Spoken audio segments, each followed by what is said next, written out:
Hello, welcome to Record Sports Hotline Live. My name is Daniel Caw, and I'm delighted as ever to be joined by the one and only Keith Jackson. Keith, how's it going? Well, I'm delighted to be joined by you, to be perfectly frank, Dan. Listen, you wee part-timer. no one hates missing the hotline as much as me. Glad to have you back, Dan, as ever. Glad to be back, definitely. I was catching up on some things today on Record Sport Online, and I was reading a very interesting column. I see the stars aligning for Derek McInnes and Hearts. That was by a 1K Jackson. What do you talk us through? Look, do you know what? The column itself is acknowledging what Hearts are, the great work that's going on at Hearts. Obviously, they hit the top, and it just feels like a really significant weekend because they've been obviously going toe-to-toe with Celtic in terms of the points, but to actually go a couple of points clear at the top, that just feels significant.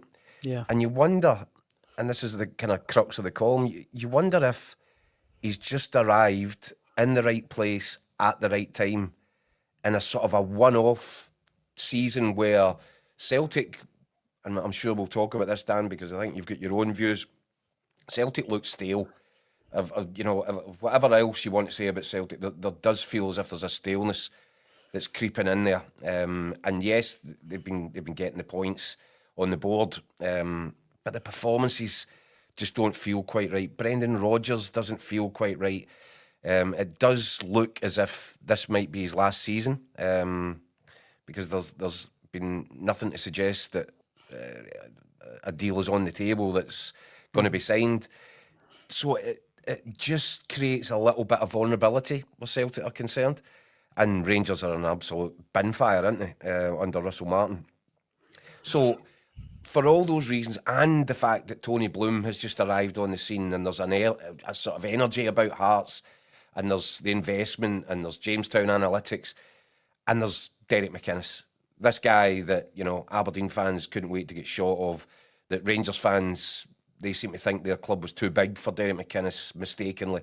And here he is, peering down on everybody else from the top of the table right now. Look, can they sustain it? Who knows? That's crystal ball stuff. But I think they've put themselves in a really good position. Derek is a really experienced, clever campaigner. And, it was interesting. I was actually speaking to Ryan Stevenson. I was hoping that Ryan might come on the show tonight, but he's currently in transit going his halls. I've always engaged. But we were having a chat, and he said, look, do you know what? He absolutely loved, in the build-up to the game against Falkirk at the weekend, he said every time you heard Derek McInnes speaking, he was actually making stuff up. He was coming away with, everybody's looking to see Hearts fall, get tripped up, lose a game. And I've not seen anybody say that. It's quite the contrary. It's I think everybody in Scottish football has been waiting for somebody to come, a disruptor, to get on, to get in the mix at the top of the table, to ruffle feathers and do something different. And so I think there's an enormous amount of sort of goodwill aimed towards Hearts. But Ryan was making the point. He says that message wasn't for anybody else. That message was for the 20 odd players inside that dressing room, because he wanted them waking up every day, looking at the headlines. He's right, they're out to get us, and it's that siege mentality that he's trying to create. And it's very similar to what Sir Alex Ferguson did before he was Sir Alex, up at Pittodrie, where he created this West Coast bias sort of syndrome. And his players bought it hook, line and sinker. And Ryan Stevenson was making the point that he's compared Derek McInnes to the old school guys, the guys that really understand how to get into people's mind, how to bring people with you, how to be a leader of men. And, I think I'm not saying Hearts are pushing at an open door here, Dan, this season, but I think they've got a real opportunity to do something that could be historic. And, these things happen from time to time, don't they? And in Tony Bloom, you've got a guy with a track record of, he's been there, he's done it. He knows what he's doing, he knows how to do it. And he's got a few quid in his pocket. So, I just think that Hearts opening up, and it's only a couple of points, it's really early days, and we're only 6 games into the season.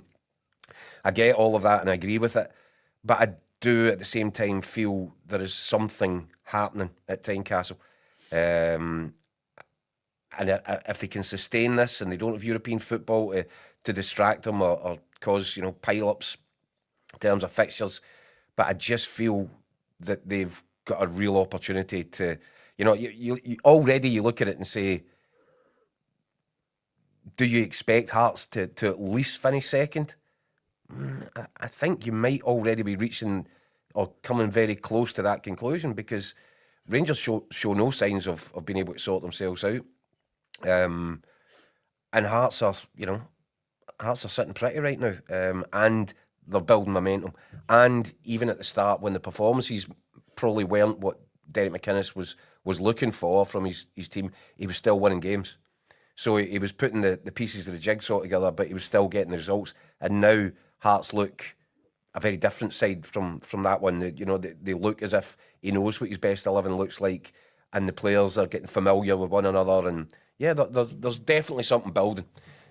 We made the mistake of looking at Aberdeen last season, Dan, and thinking something spectacular might be happening up there, and everybody went a bit early, myself included, on that, because look at what happened. So you don't want to, make the same mistake this time around with Hearts. But I just feel you've got a manager there that knows Scottish football inside and out. He's got every trick in the book. He knows what he's doing. I don't expect to see Hearts doing what Aberdeen did when they fell off a cliff last season. You get the feeling that Hearts will hang around here for a while. The thing is, I remember saying last year, or we talked about it last year with Aberdeen, maybe there'll be a perfect storm where, Celtic and Rangers are going through a transitional period. They're both a bit rubbish. We've seen it all around Europe, Leicester and England, and there's been countless other examples, AZ Alkmaar in Holland, Wolfsburg and Stuttgart in Germany, obviously Saint Gilloise in Belgium, Montpellier in France. It's been 41 years now, or it will be 41 years if a non-Old Firm team doesn't win it this year. Mm-hmm. Look, maybe this is. Who knows? Well, that's what I'm talking about. You just wonder if this is the season. Derek McInnes is where Derek McInnes had to be this particular season, because the stars are aligning. Who knows? But I mean, and it's certainly, and I'm sure we'll discuss, the issues that Celtic have got at the minute, the issues that Rangers have got at the minute. But you just look at Hearts and you don't see any reason for them not progressing and continuing to pick up results. Yeah. I mean, here we are 6 games into the season. They've scored 15 goals. Celtic have only scored 8. So Hearts are nearly doubling their goals tally. That's significant as well. There's all sorts of different dimensions to this, but the big picture is that Hearts are in a really strong place.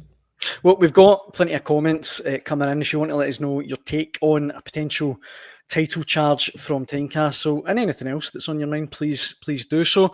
Let me throw a few of these at you. Keith Hugh says, Keith, don't you recall Derek's last half of the season at Aberdeen, or Kelly for that matter, honking? I don't know if you want to come back on that before I go on. Or... Look, the Aberdeen thing, and I mentioned that in the column, Dave Cormack is a guy who, before he was chairman, he'd named the training centre after himself. I mean, I don't know. I'm sure there's probably been some people at Aberdeen Football Club that probably might have been more deserving of getting in the history of that club that you might have wanted to name your training centre after. I can think of, I don't know. Names just escape me. Yeah. But he was very keen to please the supporters, and I think there was a bit of fatigue with Aberdeen fans around about Derek McInnes at that point. They wanted change, and as we often say on this show, you need to be really careful what you wish for as supporters. They got their change. They won a Scottish Cup, and maybe that's good enough. But right now, Jimmy Tilleen has got relegation form written all over him, and you wonder, is Dave Cormack going to be stubborn here? He could have made. You would think if he was going to do something, it would have been done after the weekend, the late collapse at Motherwell, because they're sitting here with 1 point from the first 6 games, and they are collapsing. They're dropping like a ton of granite, aren't they? Haven't even scored a goal, which is just mad. The problem they've got is it's not, you don't just look at this season and say, right, oh, it's just an awkward, it's just been a difficult start to the season, because this kind of slide has been going on since, 11 games into last season when Aberdeen were absolutely flying, and then everything started falling apart. I think there's a statistic, I think out of the last 102 league points that have been available to Aberdeen, they've won 23. That's crazy. Well, that's that is relegation form, but yeah. Definitely. And that goes back to November of last year. So this isn't a sort of a sticky period. This is what Aberdeen are under Jimmy Tilleen. And Dave Cormack will look at it and think, you know what? And he's thrown the kitchen sink at it in terms of allowing Jimmy Tilleen to spend significant numbers in the transfer market. He's brought in some really talented players. Stuart Armstrong, great signing. That's what I was going to say. See, when you again at Motherwell the weekend, you read their starting lineup and you go, it's a good side. A pretty good team, right? There's a lot of talent there, but the manager cannot put them together into a team or a strategy which allows them to win games of football. And I've said it once or twice, Dan. I am told that it's not a very happy and working environment, the dressing room there, and I don't think that's just a sort of a caused by results alone. I think there's something else there. I don't think that Jimmy Tilleen is connecting with these players, and that's another reason why, if you were Dave Cormack, you would need to take a very serious look at this. But Dave Cormack, being stubborn, he seems determined to prove that he was right to appoint Jimmy Tilleen. How much longer that goes on for, I don't know. But the Aberdeen fans are starting to turn, and they will turn on Dave Cormack. I've seen them turning on Dave Cormack because, they hold him responsible for it. In the comments, and as I say, if you're watching, get them fired in. We'll try and read them out. Rehab Royal says, "Evening, guys. What a time to be a Hearts fan. I'm not going to say we'll win anything this year, but going forward, we're definitely on some journey with Bloom and Jamestown." GM, though, says, "Pigs will fly before Hearts win the league." This one as well, though, from Craigie, he also points out George Burley done the same with Hearts before it went pear-shaped. This is a far more stable Hearts. It does feel that way, doesn't it? That was in the peak Romanov years, wasn't it? Yeah. People running about with gold rods trying to cure knee injuries and all this. And Derek McInnes is a far more stable manager as well than George Burley. I don't think you can. I think you're comparing apples with oranges there. Yeah. This is a different Hearts. Scott in the comments says, "Wait until they've played everyone, especially Hibs, Celtic." It's Hibs next for Hearts, which at the weekend. Those games are coming up, aren't they? Obviously, the Edinburgh Derby this weekend at Tynecastle, and I think they've got Celtic. A week after that? Yeah, something I think like that. Yeah. That's a good point. We'll have more to measure them against once they've come through those games. But I just from what I've seen and the way that they look, I don't expect them. Would I expect them to beat Celtic? I'm not sure. That'll be interesting. That will be a real gauge. That's right. It's a good point. And also Brian says, "Rangers are driving me crazy. It's such a hard watch. Terrible defending, so inconsistent. Here's the thing: will the board give him money in January if he stays?" And obviously that brings us on to Rangers, Keith. Obviously, win for Russell Martin yesterday's first win in the Premiership. Before actually we dive into Rangers, should we maybe hear from the Rangers manager? Yeah, why not? Let's see what we had to say after the game. I'm really proud of the players. We deserve to win. So the first half we were the best we've been all season, I think. That was like me after they conceded. The first half we deserved to win. Played brilliantly. Some amazing football. Should score more goals, sure. As I said, it's probably the best performance we've put in, which we really built on the Hibs one, which I was pleased with. And then we did start the second half well. Never really, we didn't control it anywhere near enough. So the gap between the first half and the second was too big. But in the last 20 minutes, we were so dominant in their half, in their final third of life. Some brilliant performance, sort of changed the shape. The subs had a big impact for us. And I'm really pleased with the players because they showed how hard they're fighting for each other for us. For me, And I think that's grown in the last 3 or 4 weeks, that character and resilience they've been developing. And today it paid off. That drop off between the first half and the second half, what do you put that down to? So pitch got sticky, opposition were better, Livingston were better, more aggressive. We have to be able to deal with that in a better way for sure.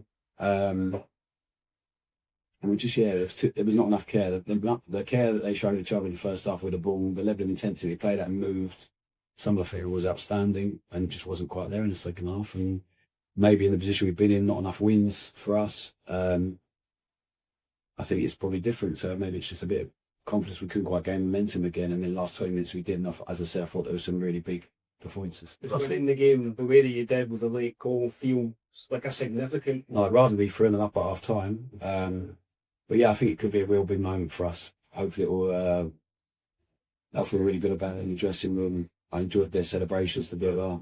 And as I said to them, like, we deserve it, but we make it hard for ourselves. So the game is always open to interpretation. Mine is we were brilliant for 45 minutes.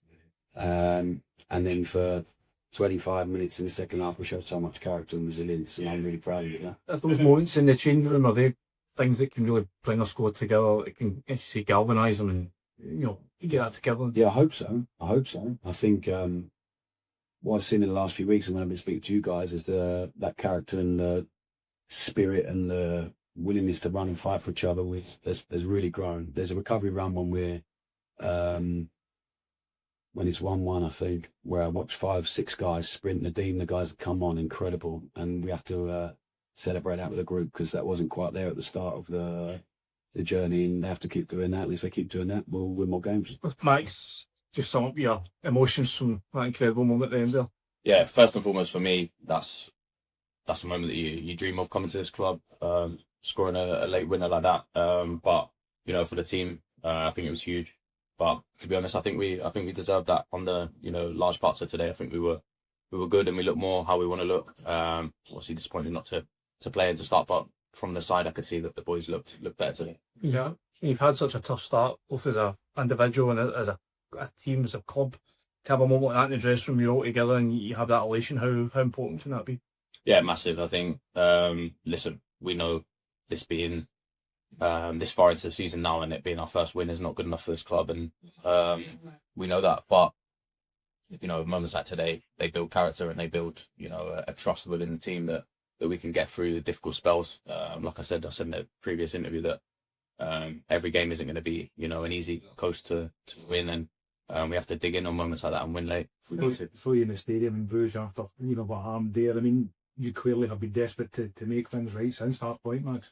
Yeah, that was no one was more disappointed than myself for that. I've never been sent off in my career, and a moment like that, a lapse in concentration, was extremely disappointing for me, especially in a crucial game like that. And it was always going to be a difficult game for the team, let alone with 10 men. So I knew I wanted to make up for that as quick as possible. And the first chance since that game on the pitch was today. So hopefully, in a small way, I've done that.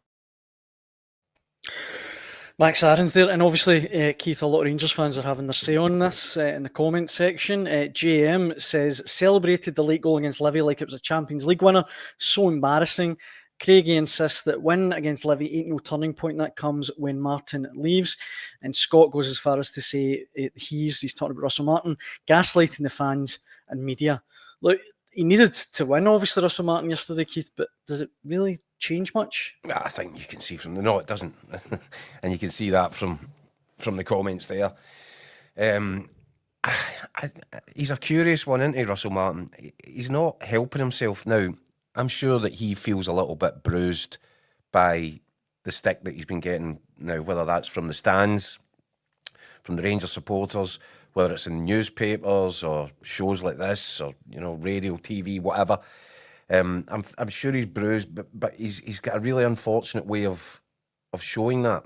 I think in the press conference, he looks like, I have to go through this. I don't want to be in here. I don't want to answer your questions. I don't really respect any of your opinions. That's the vibe now, rightly or wrongly. That's the vibe I get out of him. He's a man that doesn't really want to be there. Now, I don't mean, when I say be there, I don't mean necessarily in charge of Rangers. I mean, he's said Again, he restated at the weekend that it really means everything to him, that he really wants to succeed in the job. So you take him at his word on that. But then you look at some of the decisions that he's been making and you think, really? Because some of them, you're looking and wondering, are you wanting to hang around here? Or do you want a decision to be taken out of your hands? Do you want a nice big payoff check? Some of the things have been so strange to understand. Some of his decision making, some of the fallouts he's had with guys like Nico Raskin, it just doesn't feel right at all. But you know what? He right now, if he does want to do this job, if he does want to make a success, if he's telling the truth about all that stuff, then he has to cling to something like what happened at the weekend when they got an injury time winner, and hope that there's a bounce comes on the back of it. But I just don't know. I even look at the way that Rangers played, and he said it was a brilliant first half. It wasn't. I mean, what you can't do is tell people that understand the environment, understand the club. You can't tell them black is white and just say, all right, okay, I'll go along with that. That wasn't a brilliant performance against Livingston.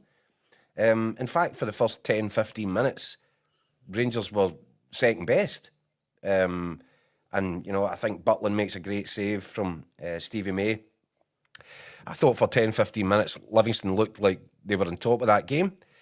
Yes, I think for 25 minutes of that half, Rangers they come into it. They looked a lot more lively, aggressive. There was more purpose to the possession, which is something that you've been looking at all the way through this season. And it's been all possession, no purpose. This was far more like it from Rangers in terms of trying to get forward, trying to get on the front foot, trying to create opportunities.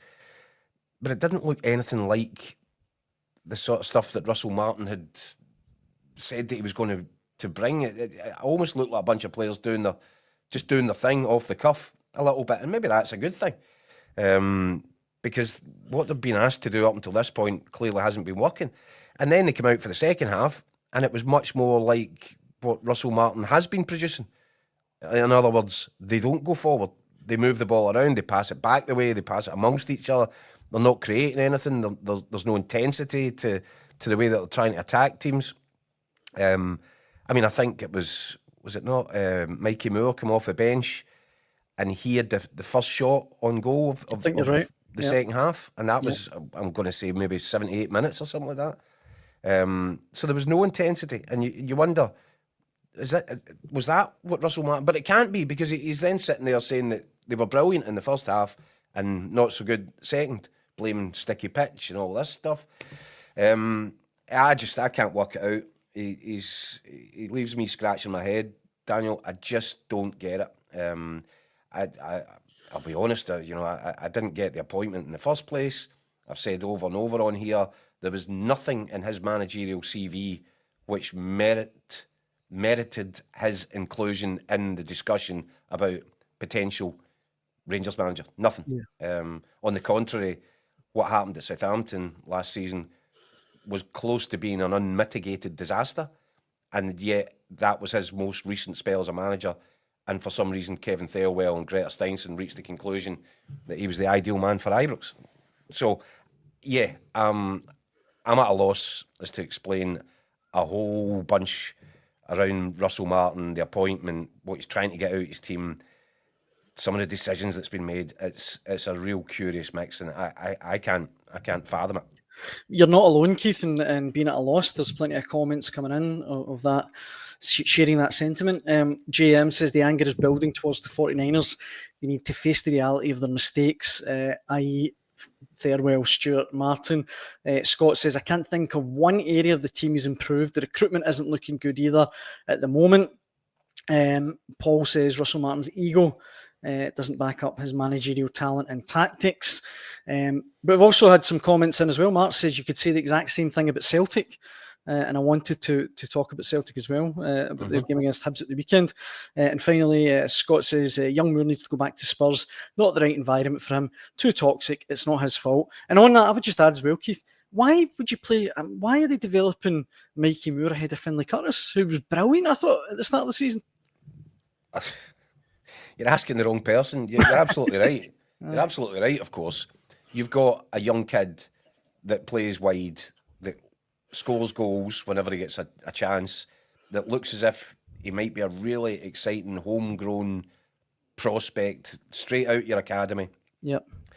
And you play a young boy for Spurs in front of him. Now, that's not anything against Mikey Moore. I think when he arrived, I think Rangers fans would be probably quite excited about that, because he has been described as a generational talent by the people round about Spurs, and he made the breakthrough into the first team under Ange Postecoglou. So yeah, I can understand why you might want to take a look at him, but I said previously, Daniel, and I think it's actually bad for the boy's development that he's been pitched in with so much anger around just now. That's not the place for a young boy that doesn't really understand. I mean, you can make more of a case for what's his name, the young Finlay Curtis. Aye.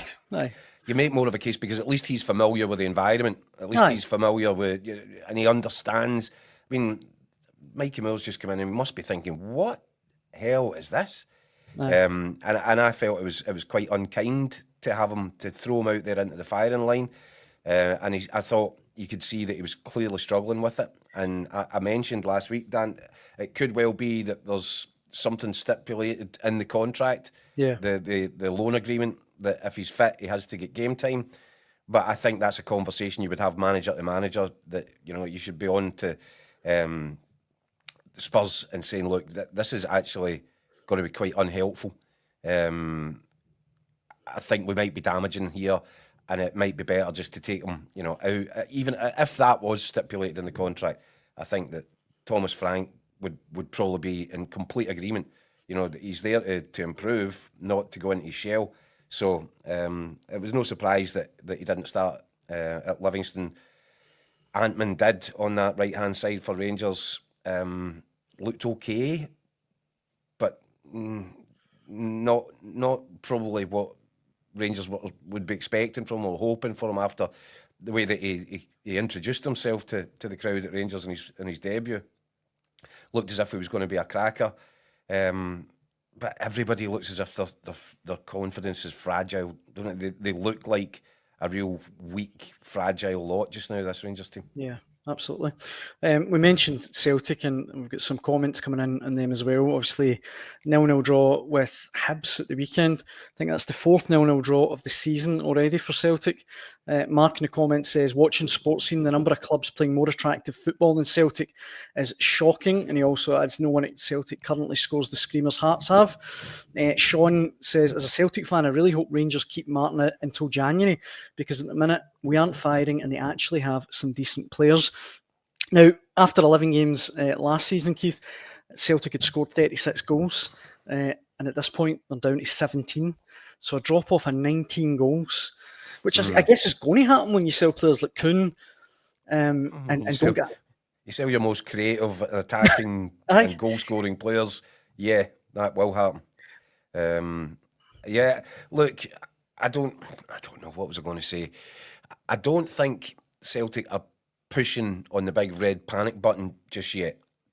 And they've got an excellent manager who, more often than not, will find a way to keep them winning. But there's no doubt that, you know, Brendan Rodgers, in many regards, is operating with one hand tied behind his back right now, because of the activities in the transfer market, which have given him a weaker squad, a weaker hand. He's playing with a weaker deck, isn't he? And that is, you know, we talk about Rangers being confusing. This is staggering that Celtic have allowed this to happen. The thing is, it's a weird one. Watching Celtic at the weekend, I thought that the lack of creativity was crazy. But look, the defence is still as solid as ever. And I know you've been a fan of Liam Scales in the past, so have I. But I know you've talked about him a few times. I think he's been brilliant this season. Absolutely brilliant. Wins everything that comes into the box. Dan, he's one of these guys. What have we said before about Brendan Rodgers? He's got magic dust, and he walks about the train set, and season after season, it'll be one player that you see coming on and really developing. And Scales has been that player consistently now under Brendan Rodgers over the last 2 and a bit seasons. He has come on leaps and bounds, and he's really. I mean, it wasn't all that long ago we're sitting here during the transfer window, and I'm saying that probably Brendan Rodgers would look to upgrade his left-sided centre half and get somebody that it can be as reliable as Cameron Carter-Vickers. Well, right now, if anything, Scales is actually edging it over Cameron Carter-Vickers. I was going to say that, aye. Yeah, so I mean that there is a case in point. There's a player who was probably on the way out when Brendan Rodgers came back to the club, and he's been worked upon, he's developed, he's improved, and to a point of that he's almost unrecognisable from the player that was there when Brendan Rodgers came back to the club. And that all points to, terrific work in the training ground. And fair, credit Brendan Rodgers for it, but you've got to credit Liam Scales, because he's the one that's put in the work. He's worked hard to make his game better. And yeah, he's you're looking at Celtic now, and he's one of the first names in that team sheet, Liam Scales. Yeah, no, definitely. Marzuno points out in the comments, Scales would have been over the moon to go back to Aberdeen a couple of years ago. GM says, I remember Scales' debut against Rangers. The guy's good. That's coming from a Rangers fan. A couple of other comments here, Keith, that I'll get your take on, that not necessarily on Celtic. Daz says, Keith is 100% right. Russell Martin had nothing in his managerial experience to be considered for the job. The same goes for Barry Ferguson and Ancelotti Jr. Time for a manager with solid experience. And Mark also chimes in saying, why is Brendan Rodgers elite? Please spell it out for me. Never changes tactics or formations, even when it's obvious which players have improved under him. Well, I would put forward Liam Scales as one right away. One of them, yeah. Look, Mark's not a Brendan Rodgers fan. We get that. But I think, if you look at what he's achieved over his 2 spells, the amount of trophies, last season's Champions League progression. There's no doubt. I know, sorry to jump in, but there's no doubt Brendan Rodgers is a top manager. Yeah, no doubt. And if you doubt that, go and speak to the guys that work well. Go and speak to Scott Brown. Ask him what he thinks about Brendan Rodgers and what it was like to work under him as a player. He's top level, but as I said, I don't think he's been dealt a great hand here, and also because there is this issue about his own future and whether or not it's time for him to move on. 3 years can be a bit of a shelf life. So where's his head at just now as well, Brendan Rodgers? I think he probably feels a little bit bruised and a little bit let down by the club, for sure. Leaks been coming out against him. It's not a great environment just now, is it? It doesn't feel particularly happy. And while all this is going on, you've got fans protesting against the board. And this brings us back to the conversation we were having at the start, Dan, about is Derek McInnes currently sitting in the ideal place at Hearts with an opportunity which, you said it at the start there, Daniel, you said, last season you're looking at Aberdeen and you're thinking, if there was a problem at Celtic, if there was a problem at Rangers, could Aberdeen really make the most of this? Well, fast forward 12 months, there is a problem at Celtic. There are a few problems at Celtic. Yep. There are more problems at Rangers than you can shake a stick at. And Hearts are there with Derek McInnes in place and Tony Bloom financially backing him. I really see an opportunity. And it might well be that, that opportunity is not there next season, or it wasn't there for Aberdeen because Celtic were in a healthier position back then. But it's here right now, and it's here for Hearts. And, that's what's going to be really intriguing about the next wee while. Can Hearts maintain this? I strongly think they might. I think you might be right on that as well, to be honest. Rehab Royal again says there's definitely something big happening in Gorgie. And I don't think he's alone in thinking that, to be honest. We've got a couple other comments coming in on Brendan Rodgers. Mark insists he's not an elite manager. They don't come to Scotland, but Marzuno quite rightly says, I'll spell it out, 3 top 5 EPL finishes, FA Cup, 3 consecutive trebles. That's no bad going for a guy who's apparently not an elite manager. Yeah. Look, do you know what? And obviously I've got a little bit of bias there. He was manager of Liverpool. You don't get to be manager of Liverpool Aye. by accident. And by the way, on that, during his time there, they were getting close. I mean, you see what Liverpool are today. They were on the road there under Brendan Rodgers. Granted, it never quite happened for him. But yeah, you don't get to be invited to become the manager of Liverpool unless you've got some serious credentials. And by the way, there was a comment there about Ancelotti Jr., Russell Martin, and Barry Ferguson's name was thrown in. I'd separate Barry Ferguson from that. Ancelotti Jr., a guy with no experience of being a manager at all. Barry Ferguson, granted, doesn't have a lot of managerial experience, but one thing that Barry Ferguson would have above Russell Martin and above Ancelotti Jr. is an absolute encyclopedic knowledge of that football club and what's required in order for Rangers to be successful, because he was there when Rangers were successful. He can see the difference in the standards, and he was doing something about addressing them. So I wouldn't have lumped him into that conversation. And I would say as well, look, I wonder if there's any Rangers fans out there that wouldn't at the minute swap Barry Ferguson for Russell Martin for Barry Ferguson. I wouldn't have thought there'd be any. Yeah. It's an interesting debate. I think, I don't know, Rangers fans didn't want Derek McInnes either, did they? So they've kind of got, I don't know, they've got blind spots with certain people, and I totally accept that. If we're talking about Barry Ferguson, for example, there's not a wealth of experience. He's not done, but in terms of being a manager, but he does know where that football club is going wrong, and he had very strong ideas about how best to fix it. And they've gone a completely different path. Let's just say that. Yeah.